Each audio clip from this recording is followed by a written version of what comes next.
Hello students, class 11th का जो chapter 10 हमने स्टार्ट कर रखे स्ट्रेट लाइन से, उसकी एक्सरसाइज 10.5 तक हमने कंप्लीट कर ली थी। और लाइन की जो नेक्स्ट फॉर्मेट है, और ये फॉर्मेट लास्ट फॉर्म है लाइन की इक्वेशन की, जनरल इक्वेशन। जनरल इक्वेशन क्या है?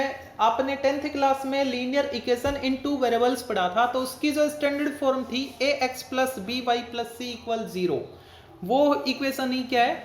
जनरल इक्वेशन होती है स्ट्रेट लाइन की। ठीक है, तो यहाँ पे ये जो जनरल इक्वेशन है, इसको रिड्यूस करना होगा। ठीक है, किस किस फॉर्म में रिड्यूस करवाएगा ये? वो स्लोप इंटरसेप्ट फॉर्म होगी, या फिर नेक्स्ट जो फॉर्म होगी वो किसके लिए बोलेगा? वो इंटरसेप्ट फॉर्म के लिए, या फिर परपेंडिकुलर यानी नॉर्मल फॉर्म के लिए। ठीक है, इन तीन फॉर्म में हमको चेंज करना होगा। तो फर्स्ट जो फॉर्मेट है वो किस में चेंज करवा रहा है? इंटरसेप्ट फॉर्म में, है ना। तो इंटरसेप्ट फॉर्म में जो लाइन का इक्वेशन आया था वो क्या था? y equal M x plus c. मतलब हमको y equal M x plus सी फॉर्म क्रिएट करनी होगी। ओके, जहां पे m क्या है? स्लोप है उस लाइन का, और c y पे जो लेंथ थी इंटरसेप्ट की, वो लेंथ है, मतलब y इंटरसेप्ट है। ठीक है, तो सॉरी, तो कैसे इसको रिड्यूस करेंगे इस इक्वेशन को इस फॉर्म में? तो यहाँ पे y को सिंगल करना है, अकेला करना है ना। तो यहाँ से मैं बी वाई फाइंड करूँ तो क्या आएगा? माइनस ए एक्स और माइनस सी। अब y का जो कोफिशिएंट है वो यहाँ पे 1 है ना, तो b से कंप्लीट इक्वेशन में डिवाइड कर दो। तो इधर y और इधर minus a upon b times x, और इधर माइनस c अपॉन बी से मैंने डिवाइड कर दिया। ठीक है, तो ये जो इक्वेशन आई है ये रिड्यूस हो गई है किसमें? स्लोप इंटरसेप्ट फॉर्म में। ठीक है, जहां पे ये जो माइनस ए अपॉन बी देख रहे हो आप, माइनस ए अपॉन बी बोले तो कोफिशिएंट ऑफ एक्स वो क्या है? माइनस ए अपॉन बी क्या है? स्लोप है। ठीक है, और माइनस सी अपॉन बी क्या है? वो इंटरसेप्ट है। कौन सा? वाई वाला इंटरसेप्ट है। ओके, नेक्स्ट देखते हैं। जो नेक्स्ट फॉर्मेट है वो आपको क्या रखा है? रिड्यूस टू इंटरसेप्ट फॉर्म, यानी डबल इंटरसेप्ट फॉर्म में आपको इसको रिड्यूस करना होगा, एक्स पे भी और वाई पे भी। तो वो ये इक्वेशन आया था एक्स अपॉन ए plus Y upon B equal 1। Okay, तो यहाँ पे ये जो स्टैंडर्ड फॉर्म आपको दे रखी है, ठीक है, जो जनरल फॉर्म है लाइन की, इसको इसमें एक्स अपॉन ए plus Y upon B equal 1 में आपको क्रिएट करना होगा, चेंज करनी होगी। ठीक है, तो उसके लिए क्या करें? देखो, ये जो इंटरसेप्ट फॉर्म है ये हमने ऐसे ही तो किया था। ओ ए डिस्टेंस एक्स, ओ ए जो डिस्टेंस है एक्स एक्सिस पर वो क्या है? ए, यानी इस स्मॉल ए को हमने एक्स इंटरसेप्ट बोला था और इस वाले को वाई इंटरसेप्ट बोला था। ठीक है, तो ये इक्वेशन हमको मिला था।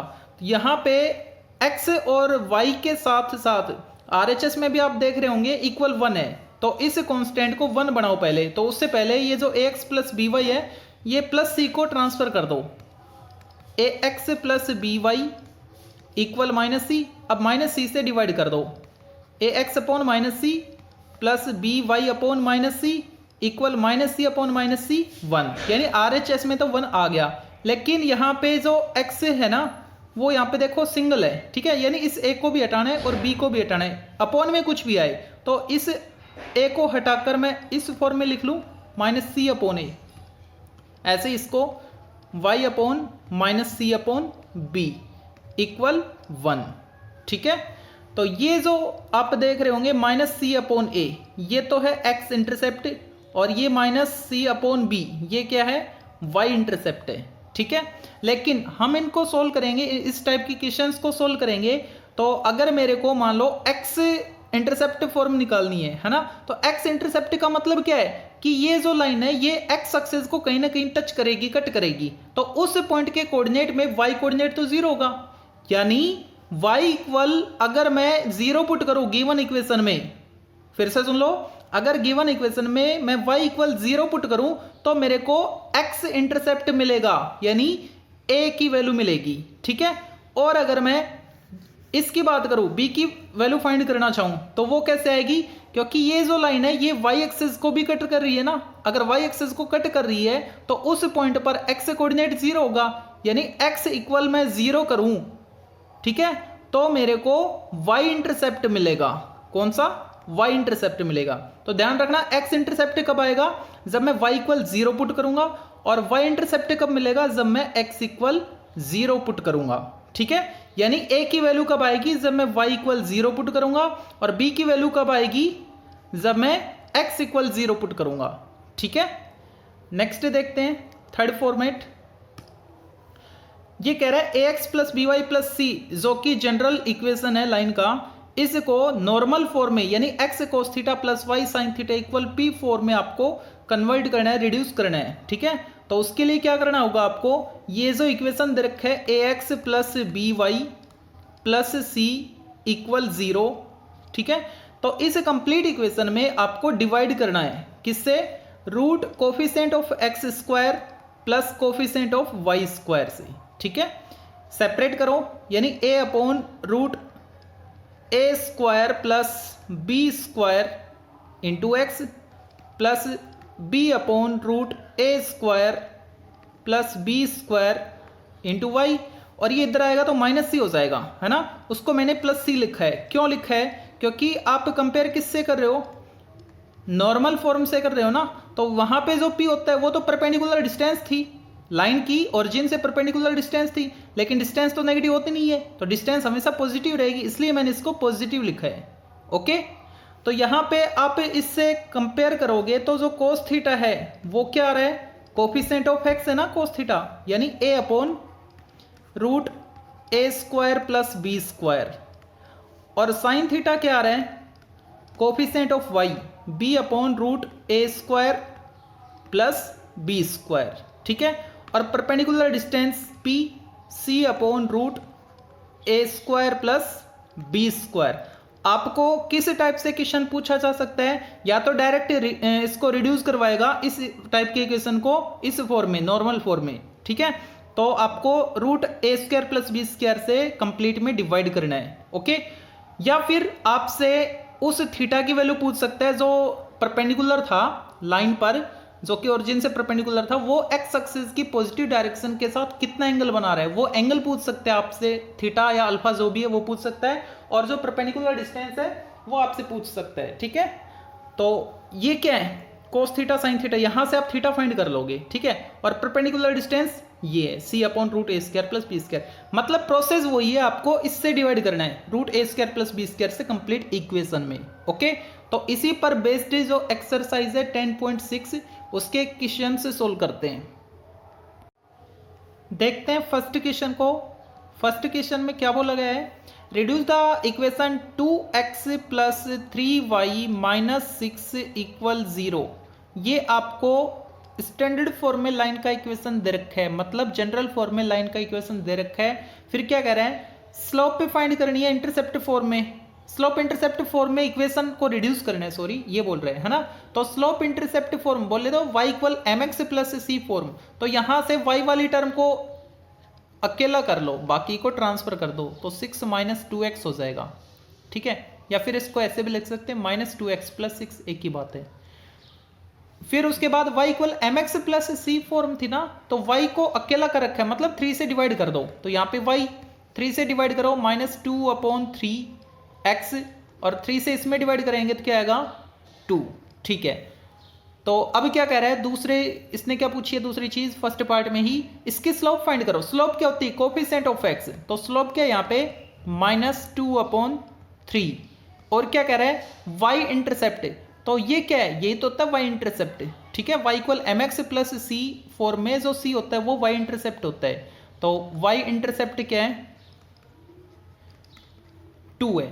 या फिर मैंने आपको दूसरा तरीका क्या बताया था, कौन सा इंटरसेप्ट फाइंड करना है, y फाइंड करना है, तो x इक्वल 0 पुट कर दो इस इक्वेशन में, x इक्वल 0 पुट करोगे तो y की वैल्यू जो आएगी वो ही इंटरसेप्ट होगा, y इंटरसेप्ट। ठीक है, अच्छा अब इसी का जो सेकंड पार्ट है उसमें इसने क्या पूछ रखा है, इंटरसेप्ट फॉर्म में पूछा है इसने। इंटरसेप्ट फॉर्म यानी डबल इंटरसेप्ट वाला, मतलब x अपॉन ए plus Y upon B equal 1, और क्या कह रहा है, इसके इंटरसेप्ट b फाइंड करने हैं, मतलब a और b फाइंड करने हैं। तो मैं पहले इंटरसेप्ट फाइंड कर लेता हूं, वो कैसे, अगर मैं x इक्वल 0 पुट करता हूं तो y इंटरसेप्ट मिलेगा मेरे को, y इंटरसेप्ट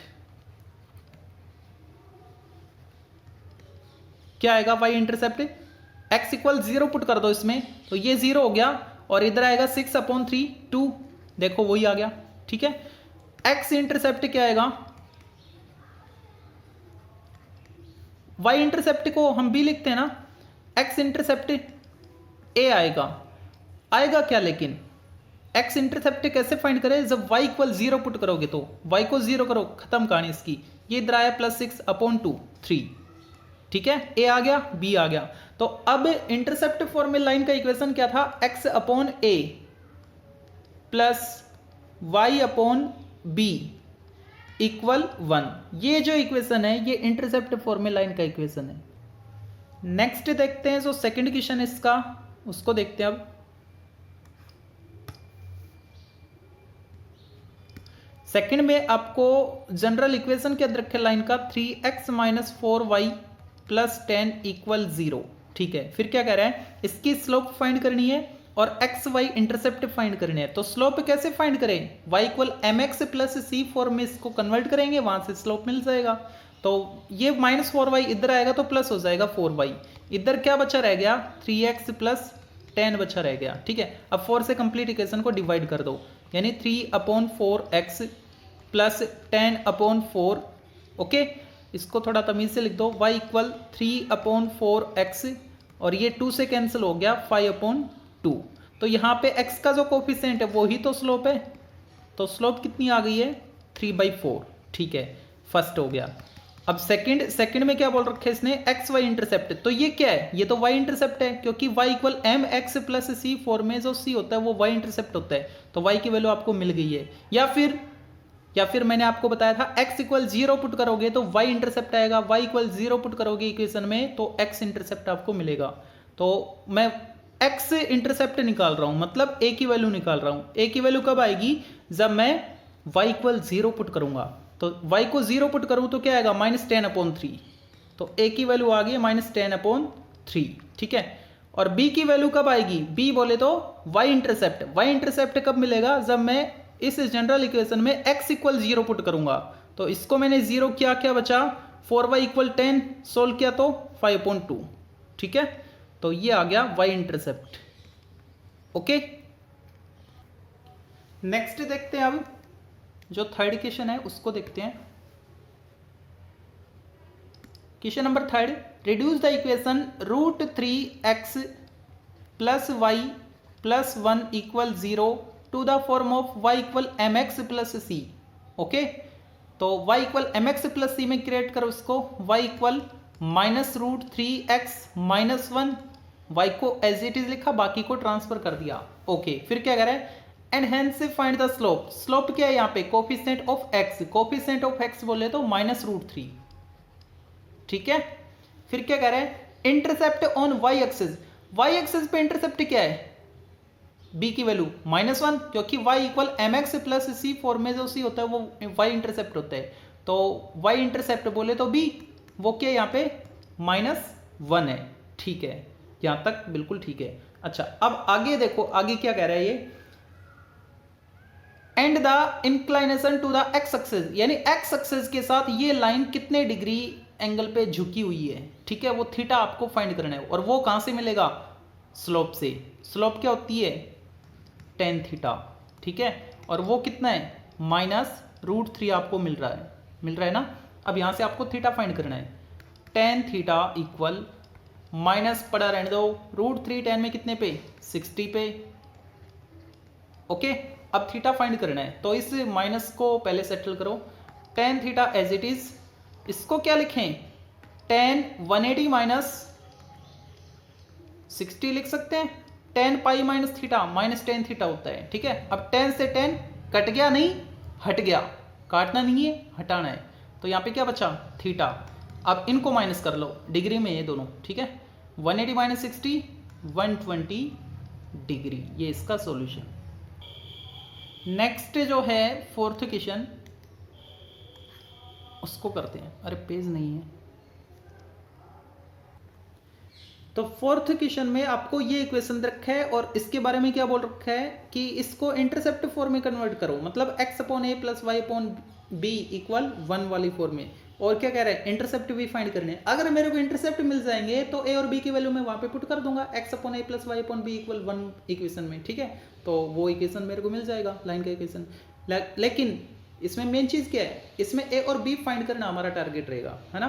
तो ए और बी मतलब इंटरसेप्ट फाइंड करने हमको आने चाहिए।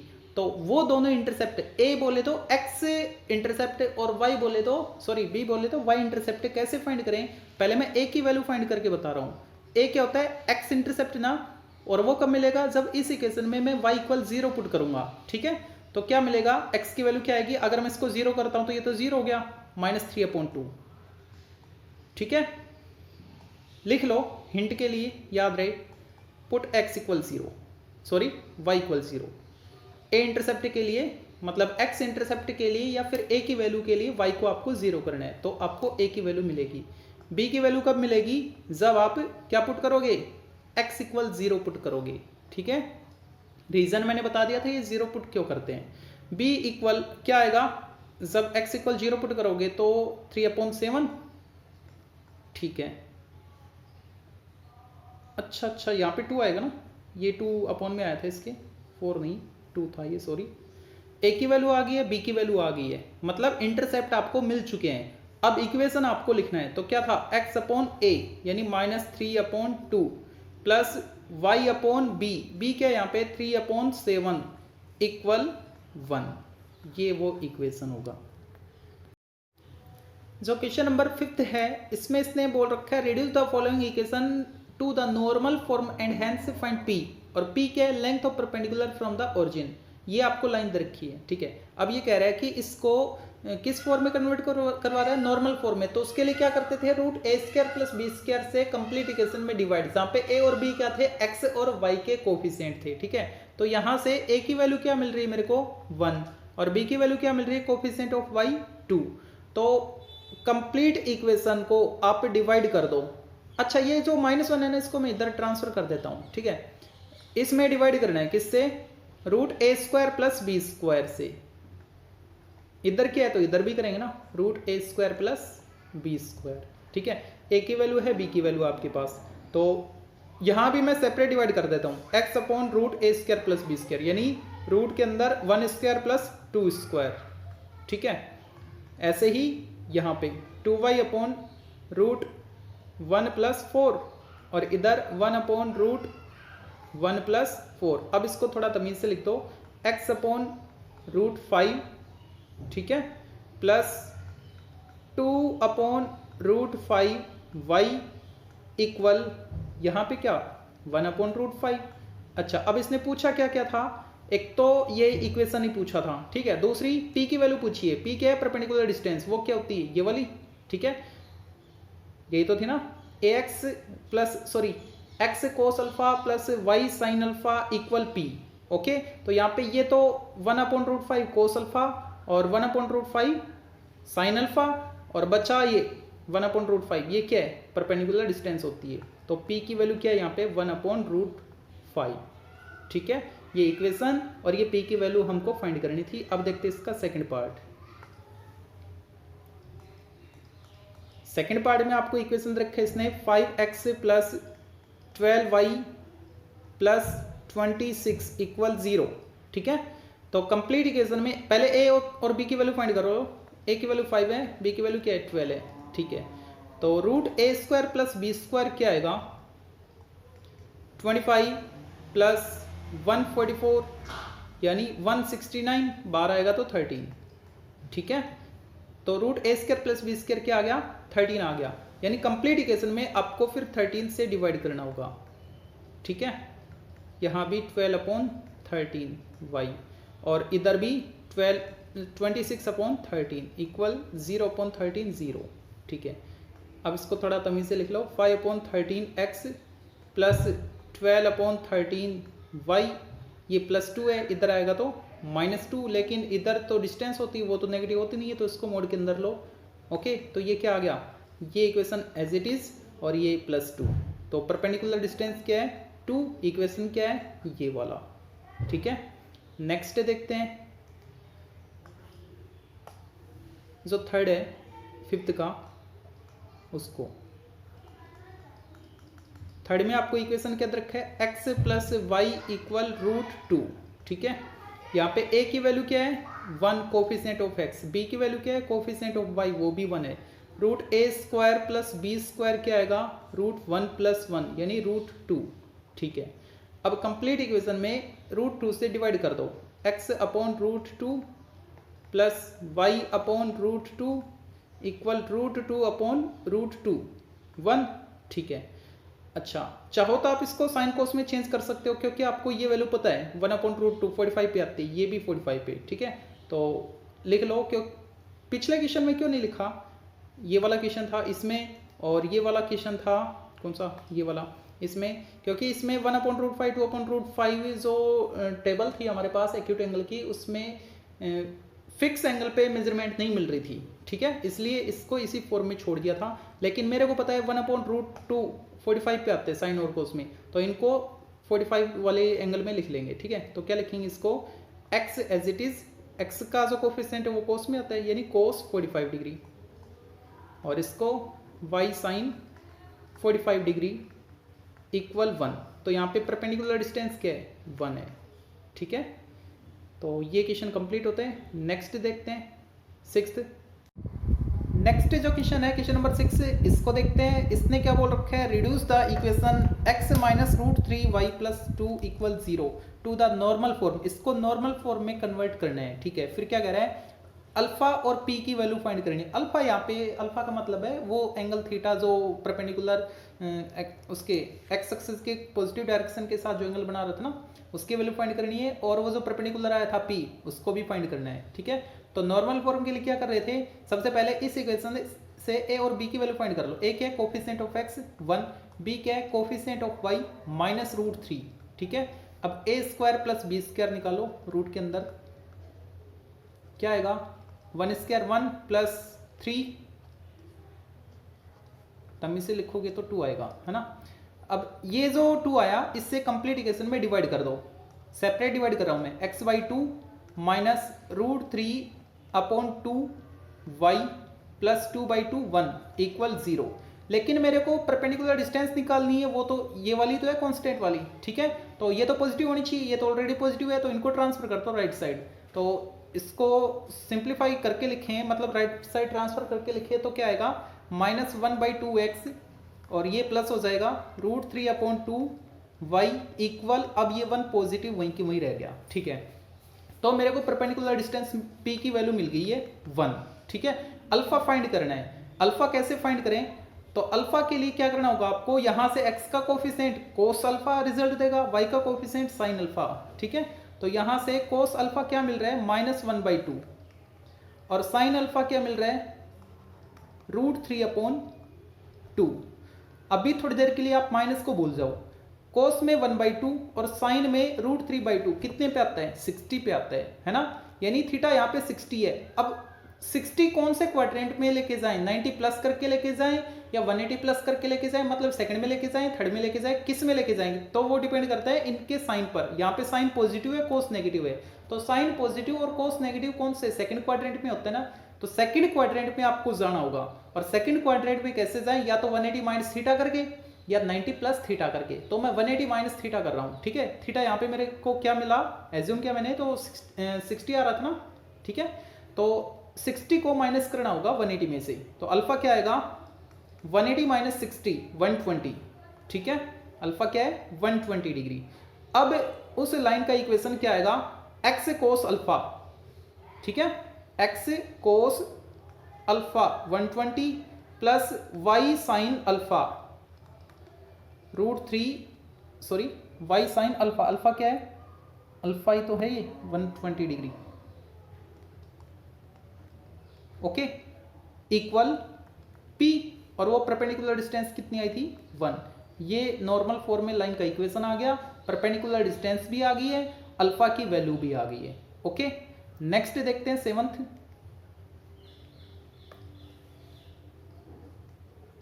जो 7th है इसमें भी वो ही बोल रहा है, यहां पे तो इक्वेशन लिख के बता दिया आपको ना कि इस फॉर्म में क्रिएट करना है आपको, और ये फॉर्म कौन सी, ये तो नॉर्मल फॉर्म, ठीक है। तो आपको इक्वेशन क्या रखा है, x plus √3y plus 4 equal 0। ए की वैल्यू क्या है यहाँ से 1, बी की वैल्यू क्या आ रही है √3। ओके, अच्छा डिस्टेंस पॉजिटिव होनी चाहिए ना, तो इस 4 को एज इट इज रखो और इनको ट्रांसफर कर दो, मतलब -x माइनस √3y इक्वल 4।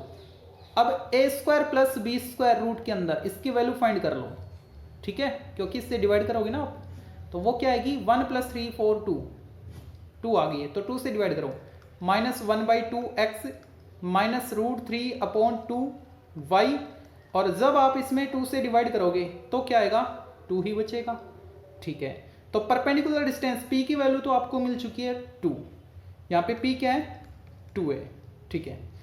अब अल्फा फाइंड करना है, तो इसको इस फॉर्म में क्रिएट करो पहले, उससे पहले sine alpha cos alpha find कर लो। यहाँ पे कोस अल्फा क्या है कोफिशिएंट ऑफ x यानी -1/2, और साइन अल्फा क्या है -√3/2। अब एक पल के लिए आप माइनस साइन को भूल जाओ, तो ये देखो कोस में 1/2 कितने पे आता है, और उसी वैल्यू पे साइन में √3/2 आता है, यानी 60 की बात हो रही है। साइन में 60 पे आता है √3/2 और कोस में 60 पे आता है 1/2, ठीक है। अब बात करते हैं इनके साइन की। देखो यहाँ पे कोस नेगेटिव रिजल्ट आ रहा है ना, कोस का, साइन का भी नेगेटिव रिजल्ट आ रहा है, यानी साइन और कोस दोनों नेगेटिव बता रहे हैं खुद को। तो साइन और कोस दोनों नेगेटिव कौन से क्वाड्रेंट में, ये तो थर्ड क्वाड्रेंट में होते हैं, तो थर्ड क्वाड्रेंट में कैसे जाएं 180 प्लस करके जाएंगे ना, तो यहाँ से अल्फा क्या आएगा 180 प्लस थीटा, थीटा क्या जहाँ पे ये दोनों वैल्यू मैच कर रही थी 60 पे कर रही थी ना डिग्री में ये, अब इनको प्लस करो 240, अल्फा क्या आ गया 240 डिग्री, ठीक है। अब अल्फा आपके पास आ गया और पी की वैल्यू आ गई आपके पास, और इस फॉर्म में क्रिएट करने के लिए बोल रहे हैं इस इक्वेशन को, तो कर दो इक्वेशन को, x as it is cos alpha, alpha क्या है 240 आया, सोल्व किया तो कितना आया 240 degree, plus y sine 240 degree equal perpendicular distance p, और वो क्या है 2, अभी आई थी ना यहाँ पे 2, ठीक है। p की वैल्यू आ गई आपके पास, अल्फा आ गया आपके पास, इक्वेशन भी आ चुका है, ठीक है। नेक्स्ट देखते हैं जो कि इस एक्सरसाइज का लास्ट क्वेश्चन रहेगा 13th पेज पे 8th question, which of the lines 2x - y + 3 = 0 and 4x - 4y - 7 = 0 is further from the origin. Origin से ज्यादा डिस्टेंस पे कौन सी लाइन है, जो आपको दो लाइन दे रखी है ना उनमें से, ठीक है। तो पहली लाइन क्या है 2x - y + 3 = 0, ठीक है। तो यहाँ पे जो परपेंडिकुलर डिस्टेंस है, यहाँ से जो परपेंडिकुलर डिस्टेंस आएगी उसको मैं p1 लेट कर लेता हूँ, और वो डिस्टेंस कैसे फाइंड करते हैं, ये जो भी है ना कांस्टेंट इसके अपॉन में करते हैं, इसके अपॉन में क्या करते हैं √a² + b² है ना, तो √a² यानी 4 + b² 1 3/√5, ठीक है। और p2 जो दूसरा इक्वेशन रखा है उसको लिख देता हूं मैं पहले, x - 4y - 7 इधर आएगा तो +7, क्योंकि डिस्टेंस को पॉजिटिव करना है, ये ऑलरेडी पॉजिटिव थी, इनको ट्रांसफर कर रहे हैं भाई, इनको कहीं भी लेके जाओ, लेकिन हमको तो डिस्टेंस के लिए तो √a² + b² करना है ना, और वो भी पॉजिटिव के साथ, ठीक है। अगर ये इधर आता नेगेटिव हो जाता तो इनके साइन चेंज कर लेते, ठीक है। यहाँ पे ये नेगेटिव था तो मैंने इसको ही ट्रांसफर कर दिया, अब 7 डिस्टेंस तो पॉजिटिव होते ना, तो इसको तो पॉजिटिव करना होगा, इसलिए मैंने ट्रांसफर किया यहाँ पे। तो p2 क्या आएगी 7/√a² + b², ये वाला नहीं, इस इक्वेशन से जो आएगा, यानी 1² 1 प्लस -4² 16, 1 + 16 √17, 7/√17, ठीक है। अब इनको डिवाइड भी करना है पॉइंटों में, वैसे वैल्यू आएंगी, रेशनलाइज कर लो ना, थोड़ा सिंप्लीफाई हो जाए, √5/√5 कितना आएगा 3√5 और नीचे 5, तो ये आएगा 5 6 0.6 इंटू ये कितना होता है 2 कितना होता है पता नहीं, कर लेना 2 पॉइंट समथिंग, 2 पॉइंट पता नहीं कितने समथिंग, आप समझदार हो, कर लेना ना। और यहाँ पे यहाँ भी रेशनलाइज कर लो, या फिर डायरेक्ट वैल्यू पुट करोगे तो कैलकुलेशन थोड़ी लॉन्ग हो जाएगी, है ना।